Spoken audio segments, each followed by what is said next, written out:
저는 동탄에 사는 30대 후반의 여성이에요. 이제 올해도 얼마 남지 않았네요. 저는 올 한 해 정말 생각지도 못한 일을 겪었어요. 정말 막장 드라마에나 나올 법한 인간을 만났거든요. 저뿐 아니라 저와 시댁 식구들이 같이 겪은 일인데 지금도 생각하면 다들 어이가 없으니 쓴웃음만 짓는 거 있죠. 바로 저의 윗동서가 될 뻔한 사람인데 착하고 능력 있는 아주버님을 속여서 결혼하려고 했던 여자예요. 그 여자는 제가 출신이 천하다며 엄청 무시를 했고 자기가 일하는 명품 매장에서 저를 쫓아내려고까지 했어요. 그러다가 오히려 당한 건 자기 자신이었지만요. 요즘 같은 21세기에 AI가 발달하고 있는 때에 출신을 찾는 것부터가 얼마나 시대착오적인 사람인 줄 여러분들도 느끼실 것 같아요. 제가 겪은 이야기를 들려드릴게요. 저는 남편이 대학원을 다닐 때 만났어요. 그때 저는 우리나라 최고의 요리사를 꿈꾸며 부촌에서 사모님들의 선생님으로 유명하신 분 밑에서 일하고 있었고요. 남편은 제가 특강을 들으러 간 수업의 조교였어요. 제가 경영 쪽에 관심이 있어서 일반인들도 들을 수 있는 강의를 들었는데요. 출석과 성적 관리를 하던 조교가 남편이었죠. 남편 말로는 보통 나이 지긋한 사업가분들이 많은 수업에 20대 중반의 여자가 혼자 와서 용감하게 강의를 듣는 걸 보고 처음부터 반했다고 하더라고요. 말뿐이 아니라고 생각이 되는 게 남편은 첫 수업 이후부터 저한테 굉장히 적극적으로 다가왔어요. 안녕하세요, 김소희 씨. 저 조영준 조교입니다. 저 아까 보셨죠? 경영대학원 강의 시간이요. 아, 네, 조교님. 무슨 일이세요? 혹시 제가 실수라도 했나요? 아니요. 그런 거 아니고요. 같이 식사하실래요? 대뜸 그렇게 다가왔던 남편이 너무 순수해 보였어요. 저도 싫지 않아서 남편과 한번 저녁 식사를 했는데 그 후에도 남편은 계속 저보고 만나자고 하더라고요. 하지만 저는 여러 가지 따져보게 됐고 선뜻 만나겠다는 말이 입에서 나오지를 않더라고요. 조교님, 솔직한 말씀 드릴게요. 저는 학력이 그렇게 좋지 않아요. 저는 지방에서 중위권 대학 나왔고 지금도 요리 연구가인 선생님 조수로 있어요. 물론 저도 이 시간이 지나고 나면 독립을 할 거지만요.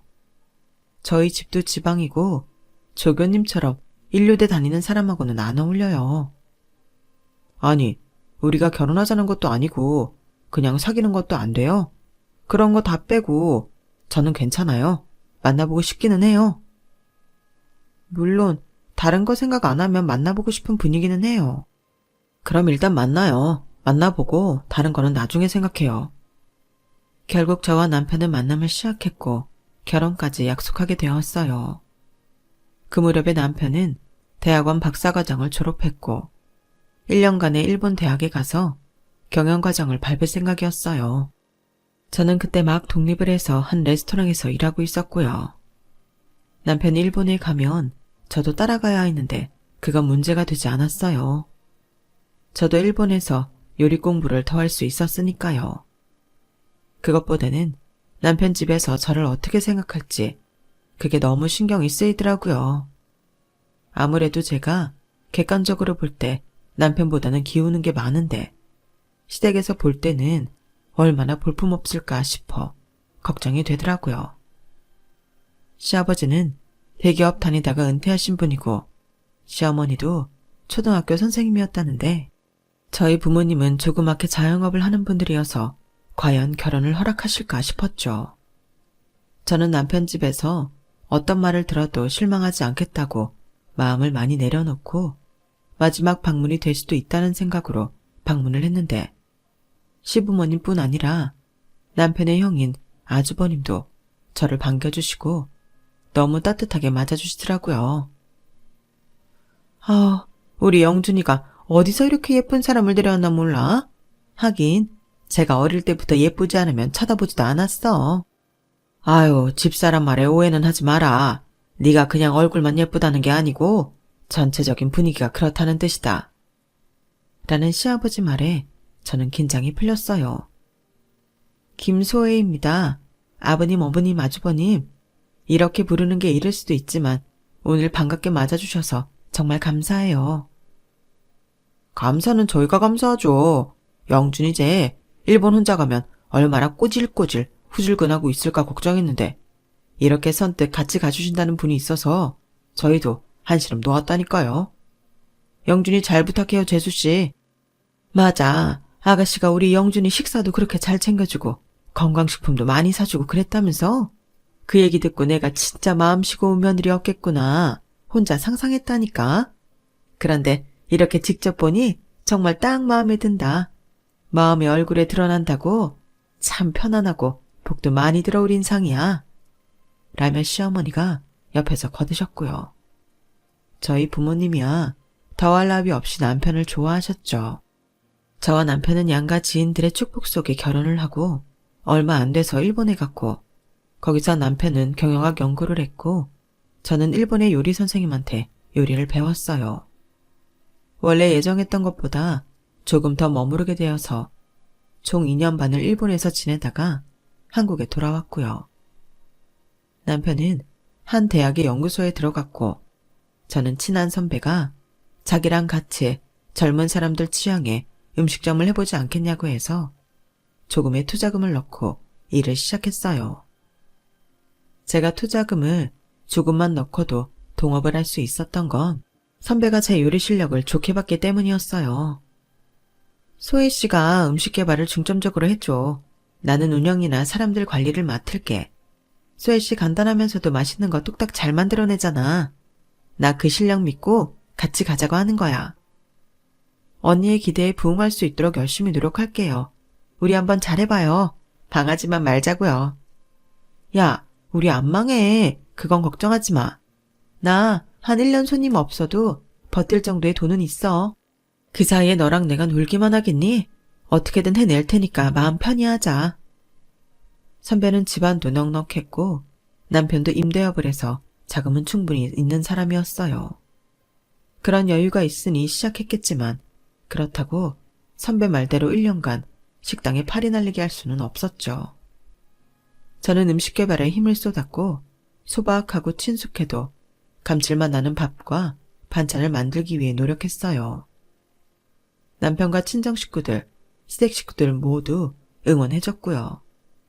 그 덕분인지 저희 식당은 2년 만에 많이 알려지게 되었고 강남에 분점까지 내면서 승승장구했어요. 저는 강남점 대표로 일하면서 거기에 마련한 음식 개발부에서 계속 음식을 개발하는 데도 힘을 썼고요. 저희 식당 음식은 밀키트로도 많이 나갔거든요. 무엇보다 직장인들한테는 바로 데워서 먹는 음식들이 인기였기 때문에 반조리나 냉동 상태에서 조리를 해도 음식 맛이 변하지 않도록 하는 데에 애를 썼어요. 그러던 어느 날 아주버님이 소개시켜줄 여자가 있다고 하더라고요. 드디어 너도 색시감 집에 데려오는 거야? 아유, 우리 영호 드디어 짝을 만났네. 라며 시어머니도 좋아하셨죠. 정형외과 의사인 아주버님은 워낙 공부만 파고드는 성격이어서 여자를 잘 사귀지 못했다고 하더라고요. 그게 나쁜 의미는 아니고 좀 서툴다고 해야 하나요? 하지만 정말 순수했고 얼굴만 봐도 딱 공부만 했다고 써있는 그런 인상이었으니까요. 축하드려요, 아주버님. 형님 되실 분은 언제 오세요? 제가 그날 와서 정말 맛있는 거 만들어 대접할게요. 고마워요, 재수씨. 일단 다음 주말로 약속했는데 시간 확실히 정해지면 알려드릴게요. 그리고 약속은 다음 주말이 아닌 2주 후에 주중이 되었어요. 그때는 사실 제가 한창 음식 개발을 할 때여서 정신이 없긴 했네요.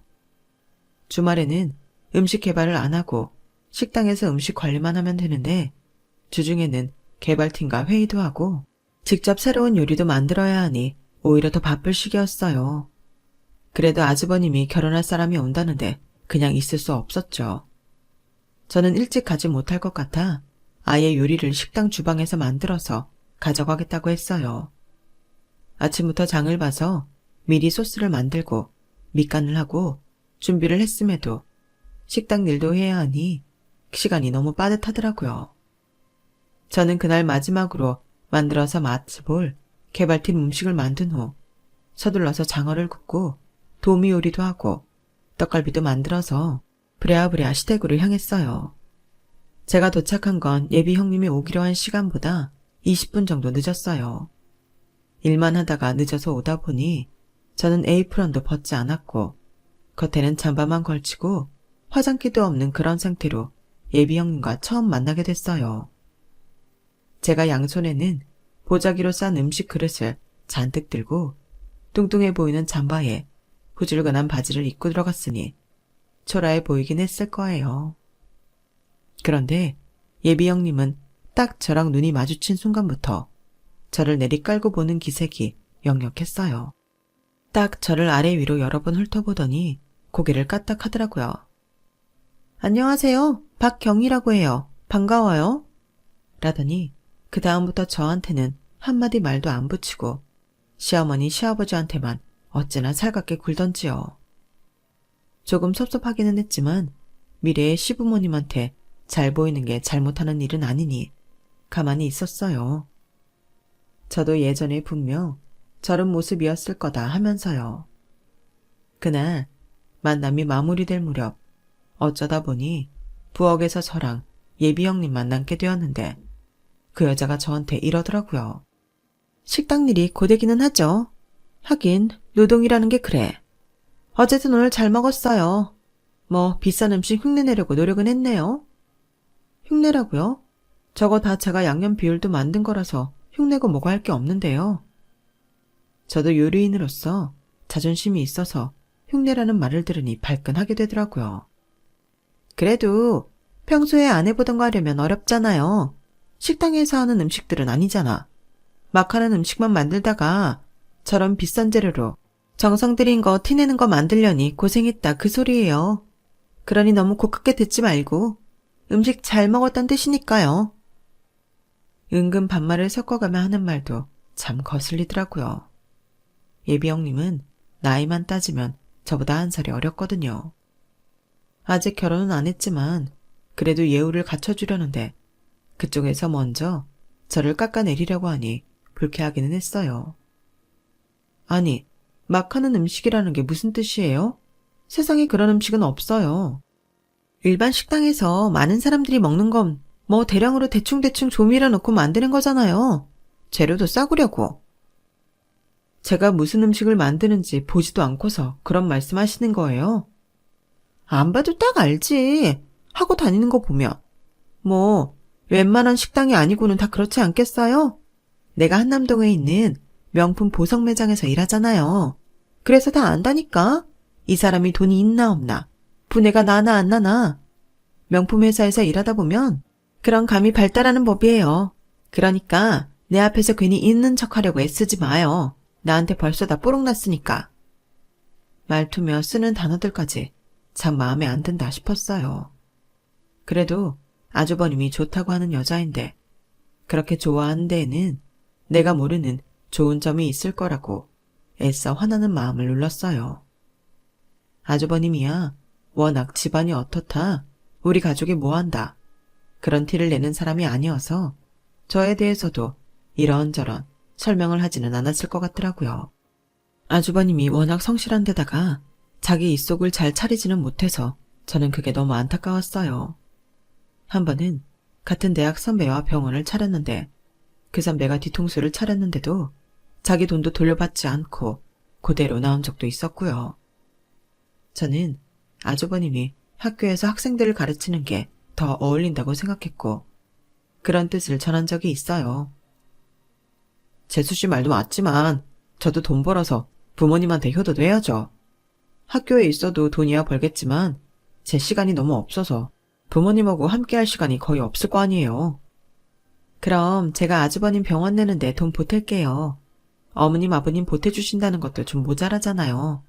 그래서 또 동업할 사람 찾고 있는 거고요. 아니에요. 제가 어떻게 재수씨한테 돈을 받아요? 공짜로 드린다는 소리 아니에요.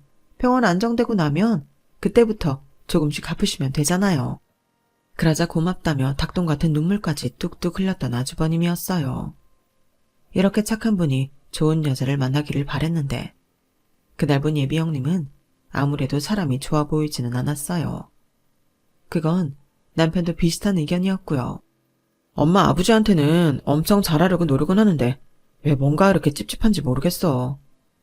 사람들한테 감이라는 게 있다는데 그게 이런 건가 보더라고요. 이제 와서 하는 이야기긴 해도 남편과 저는 그때 우리가 쎄했던 게 다 이유가 있다는 말을 가끔 하거든요. 아무튼 저와 남편은 아주버님이 택한 사람이니 좀 더 지켜보자는 생각을 갖고 있었어요. 하지만 양가 상견례에서 예비 형님은 더 저를 무시하는 모습을 보였어요. 이런 음식 먹어보는 것도 다 좋은 경험이 될 거예요. 나 하나 되니까 이런 자리 마련한 거지. 어디서 먹어보겠어? 이런 말을 하기도 했고, 요리사가 먹어보니까 어때요? 입맛에 맞아요? 라고 묻더니 제가 대답하기도 전에 이런 데 음식은 보통 식당이랑 달라서 좀 싱겁게 느껴질 수도 있어요. 다 감안하고 먹어요. 이러는 거였어요. 그래도 저는 웃으면서 네 하기만 했죠. 좋은 자리를 망칠 수는 없으니까요. 그런데 그날도 마지막 헤어지기 전 남편이 주차장에서 차를 빼는 걸 기다리는데 제 옆으로 오더니 목걸이를 보여주더군요. 이거 보여요? 그이가 프로포즈 할 때 사준 거. 티파니예요. 티파니는 알죠? 주얼리 브랜드. 네, 알죠. 좋으셨겠네요. 티파니 되게 비싼 거 알죠? 제가 일하는 데만큼은 아니지만요. 뭐 서방님 월급으로 사주실 수 있으려나? 이렇게 큰 다이아 캐럿 박힌 건 학교 연구소 월급 가지고는 어렵겠지? 같은 형제여도 직업이 뭐냐에 따라 이렇게 수준 차이가 생기는 거라니까. 구경이나 해보라고 보여줘 봤어. 참, 이제는 내가 쭉 편하게 대할게. 내가 형님이잖아. 저는 하도 같지 않아서 헛웃음만 짓다가 남편 차가 나오자 바로 타고는 그 여자와 헤어졌어요. 그러다가 어버이날이 다가와서 저는 시어머니와 친정엄마한테는 똑같은 보석 브로치를, 시아버지, 친정아빠한테는 시계를 사드리려고 마음먹고 평소 잘 아는 매장에 가기로 했어요. 공교롭게도 양쪽 어머님 사드리려고 한 브로치를 사려는 게 예비 형님이 일하는 곳이라 설마 하는 마음은 있었죠. 어쨌든 저는 그 매장에 잘 아는 사람한테 제가 갈 시간을 말했고 예비 형님 이야기를 할까 말까 하다가 하지 않았어요. 별로 내키지도 않았을 뿐더러 제가 간다는 걸 알면 예비 형님이 무슨 행동을 할지 불안하기도 했거든요. 저를 대하는 걸 보면 좋은 말이나 행동을 하지 않을 것 같았어요. 그리고 제가 그 명품 보석 매장에 들어선 순간 제일 먼저 눈을 마주친 게 바로 예비 형님이었어요. 예비 형님은 저를 보자마자 네가 뭐라고 여기를 와? 라는 눈빛으로 저를 매섭게 쏘아보더라고요. 그리고 다른 직원들한테 억지 미소를 보이며 자기가 해결하겠다고 그런 말을 하더니 저한테 와서 옆구리를 쿡쿡 찌르는 거였어요. 나가! 나가! 여기 동서 같은 사람이 올 건 못 되니까 가라고! 이거 왜 이러세요? 저 오늘 여기에 선물 사러 왔어요. 어머니하고 저희 친정엄마 브로치요. 그러자 예비 형님은 코웃음을 치며 웃긴다고 하더라고요. 혹시 여기 내가 일하는 데라고 일부러 온 거야? 그러네, 맞네. 나 여기 와서 이런 걸 살 수 있다. 그런 거 보여주려고? 아무리 그런다고 해도 출신 성분 못 속이잖아. 식당 아줌마가 들락거리면 우리 브랜드 격 떨어지는 거 몰라? 됐으니까 일단 나가줘. 내가 문자를 동서가 갈 만한 매장 찍어서 보내줄 테니까. 밖에서 기다리라고. 이보세요, 박경희 씨. 저 여기서 살 겁니다. 저도 어머니나 친정 엄마한테 정말 좋은 거 해드리고 싶어요. 그럴 수 있고요. 뭐, 어떻게? 카드로 한 20개월 긁을 거야? 36개월? 서방님 카드로? 이러지 마. 그런다고 동서 레벨 높아지는 거 아니야. 좋은 말 할 때 얼른 좀 나갈래? 우리 직원들이 내 결혼식 와서 동서 얼굴 알아볼까 봐 겁난다. 제 카드로 사고요. 36개월 할부 안 해요. 동서, 여기 브로치 얼마인 줄 알기나 해? 10만원, 20만원 그런 수준으로 알고 있는 거 아니야? 브로치라니까 막 동서가 달고 다니는 그런 건 줄 아는 거지? 여기 한남동이야.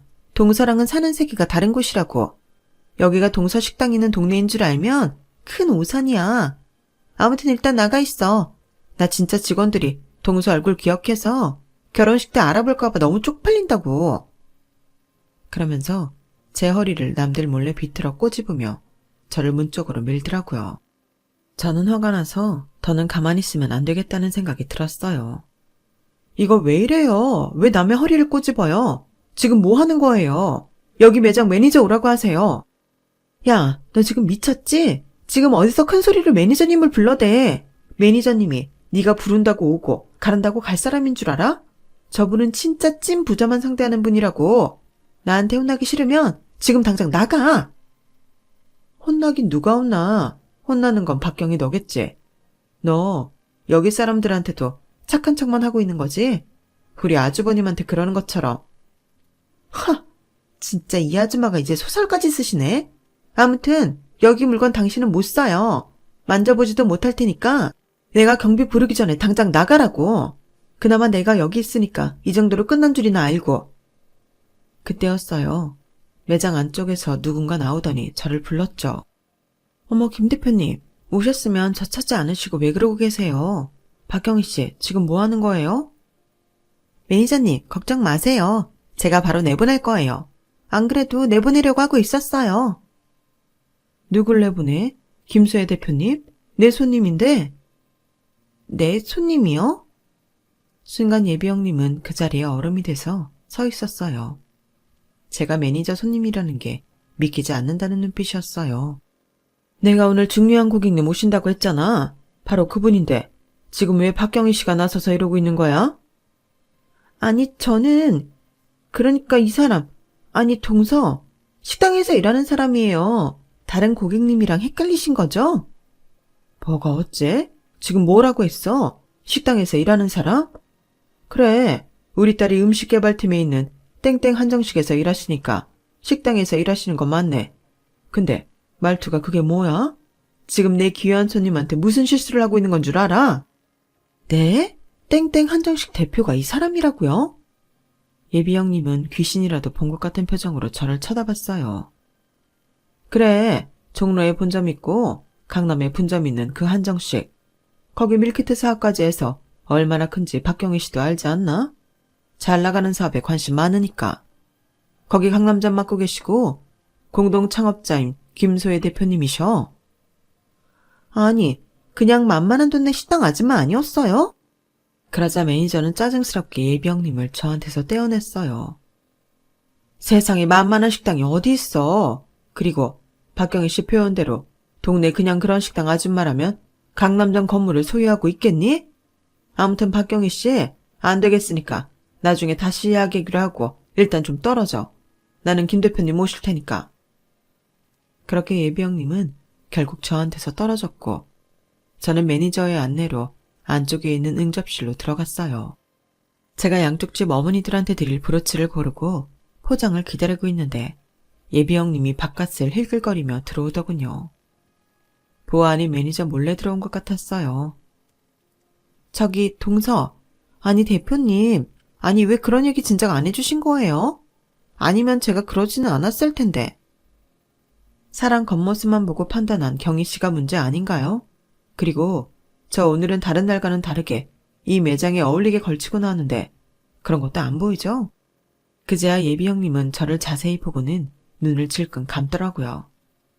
정말 제가 잘못했습니다, 대표님. 한 번만 용서해 주세요. 다시는 이런 실수 안 하도록 하겠습니다. 뭘 용서해요. 원래 박경희 씨가 그런 사람인 것 같은데 그게 내가 용서하고 말고 한다고 해결된 문제인가요? 전에 박경희 씨 그랬죠. 명품 회사에서 일하다 보면 이 사람이 분해 나는 사람인지 아닌지 안다고. 나도 그동안 사람 상대하면서 이 사람 인격이 괜찮은지 안 돼먹은 건지 그 정도는 파악하거든요. 그동안은 아주버님이 좋아하는 여자라 참고 있었는데 이제는 진짜 안 되겠어요. 제가 오늘 일 시댁 가서 모두 다 있는 데에서 말할 거예요. 어떻게 판단하실지는 그분들한테 달려있지만 뭐 저랑은 생각이 크게 다르지 않을 것 같네요. 그러자 예비 형님은 제 앞에 무릎을 꿇고는 저한테 매달렸어요. 동서님, 대표님, 정말 저 그런 사람 아니에요. 저 알고 보면 괜찮고 여기서도 저 다 착하고 평 좋아요. 정말 조금만 더 지켜보시면 알 거예요. 그동안은 제가 몰라 뵙고 큰 실수를 저질렀네요. 제발 오빠랑 어머님 아버님한테는 알리지 말아주세요. 제가 이렇게 빌겠습니다. 저한테 딱 한 번만 더 기회를 주세요. 안 그래도 영호 오빠가 동서님한테 잘해야 된다고 신신당부해서 그러라고 했어요. 정말이에요. 제 진심을 알아주세요. 오늘은 제가 너무 당황했고 경황이 없어서 그랬어요. 한 번만 용서해 주세요. 그렇게 싹싹 빌고 있는데 매니저가 선물 포장된 브로치를 각각 다른 쇼핑백에 담아서 가져왔어요. 저는 일단 알겠다고 생각해 보겠다고 하고 그곳을 나왔죠. 바로 아버지를 선물도 사러 가야 했으니까요. 하지만 지 말로 착하다는 예비 형님의 말을 저는 믿을 수 없었어요. 그동안 저한테 보여온 행동들이 있었으니까요. 물론 아주버님이나 시부모님한테 그리고 제 남편한테 하는 걸 보면 굉장히 착하고 순수해 보이기까지 해요. 하지만 그건 겉모습일 뿐 속은 그렇지 않다는 걸 제가 그저 그런 식당 아줌마인 줄 알 때 다 드러낸 거죠. 하지만 저한테 매달리는 걸 보니 또 아주 나쁜 사람은 아닐 수 있겠다 싶어 일단 입을 다물고 있었어요. 남한테 상처 주는 일 하는 게 마음이 편치는 않았거든요. 그런데 며칠이 지난 후 바로 예비 형님이 있는 매장의 매니저가 저한테 만나자고 연락이 왔어요. 그것도 자기가 우리 식당 근처로 오겠다면서요. 바로 예비 형님 때문에 기니 할 말이 있다고 하더라고요. 저는 어리둥절했지만 굉장히 심각한 목소리였기 때문에 알겠다며 시간을 비워두겠다고 했죠. 그렇게 만난 매니저는 저한테 자기 핸드폰 화면을 보여줬는데 거기에는 예비 형님과 어떤 남자가 찰싹 달라붙어서 찍힌 사진이 있었어요. 이건 모르는 사람이 봐도 연인 같았죠. 이게 대체 뭐예요, 매니저님? 아니, 내가 우리 딸 일하는 곳 대표님이고 그동안 제 딸한테 잘해주신 거 하며 저희 매장에서 비싼 것만 주문하셔서 매출 올려주신 거 생각하면 가만히 있을 수가 있어야 말이죠. 박경희 씨가 보기에는 얌전하고 굉장히 성실해 보이는데 사실은 그렇지 않아요. 처음에는 저희도 다 착하고 순수한 사람인 줄만 알았죠. 그런데 박경희 씨가 매장에 오는 남자 손님들 연락처를 몰래 빼돌려서 이 사람 저 사람 만난다는 소문이 돌더라고요. 게다가 다른 직원들도 항상 제 시간에 안 오고 늦으면서 다른 사람들한테는 자기가 피해자인 척한다면서 불만이 늘고 있고요. 그날 대표님 가시고 나서 대표님이 자기 동서될 사람이라고 어찌나 자랑을 했는지 몰라요. 저는 그런데 왜 대표님이 저한테 동서지간 된다고 말을 안 했는지 의아했고 박경희 씨가 처음에 대표님 대하는 태도도 이상했거든요. 보니까 박경희 씨가 대표님을 몰라보고 그랬더라고요. 그걸 알고 나서 아, 너 그런 애였구나 하고 있었는데 세상에 저희 명품샵들 사이에 돌던 소문이 맞았어요. 지금 박경희 씨 다른 남자 만나고 있어요. 저 남자한테도 명품 선물 꽤 받았나 보더라고요. 저는 너무 놀라서 다시 한번 그 사진을 들여다봤어요. 아니 그럼 저희 아주버님하고 결혼하기로 한 건 뭐죠? 제가 좀 알아봤는데 예물 받아먹고 튀려고 하는 것 같아요. 자기 다른 남자 생겼다고 결혼 깨려는 거죠. 아, 제가 대표님 말씀 들어서 아주버님이라는 분 성품이 되게 좋을 거라 생각했는데 어쩌다 이런 여자를 만났대요. 아주버님이 여자를 사귀어 본 경험이 없어서 이런 데서 아주 나쁘게 작용을 한 거였어요. 저기 매니저님, 일단 이 사진 저 보내주시고요. 혹시 더 결정적인 사진 같은 거 없을까요? 영상도 좋고요. 제가 알기로 저희 직원 하나가 무슨 영상을 갖고 있다고 했어요. 제가 그거 찾아서 보내드릴게요. 감사합니다. 이렇게 알려주셔서 정말 감사해요. 별 말씀을요. 저희 딸내미 전에 회사에서 왕따 당하고 오히려 억울한 누명 쓰고 쫓겨나는데 대표님이 개발팀 받아주셨잖아요. 거기다 심리상담도 받을 수 있게 배려해 주시고 상담비도 주시고 제가 아무리 명품 매장에서 일한들 제가 명품도 아니고 그런 부자도 아니고 저는 일개 직원이잖아요. 게다가 이혼한 남편 빚까지 떠맡아서 정말 힘들었는데 대표님 나이도 어리신데 얼마나 많은 편의를 봐주셨어요. 그런 거 생각하면 더한 것도 해드려야죠. 매니저는 그렇게 인사를 하고 떠났고 저는 사진을 다시 보고는 저절로 주먹이 꽉 쥐어졌어요.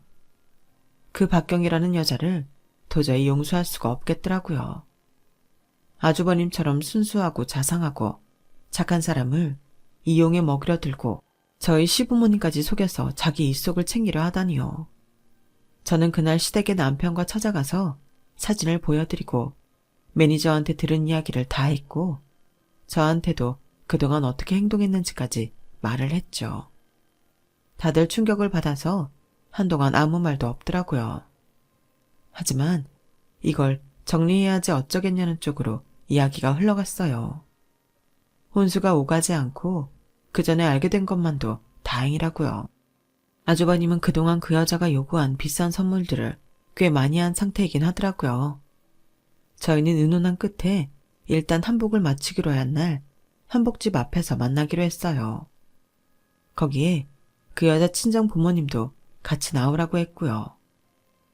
저희가 먼저 한복집 근처에 도착했고 잠시 후에 그 여자와 그 여자 엄마가 오더라고요. 아빠는 다른 약속이 있어서 못 오신다고 하면서요. 일단 알겠다고 한 뒤에 제가 먼저 입을 열었어요. 한복 맞추러 들어가기 전에 할 말이 있는데요.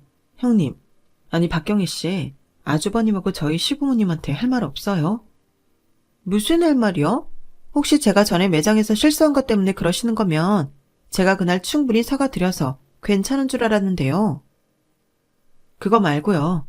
아주버님한테 하고 싶은 말 없어요?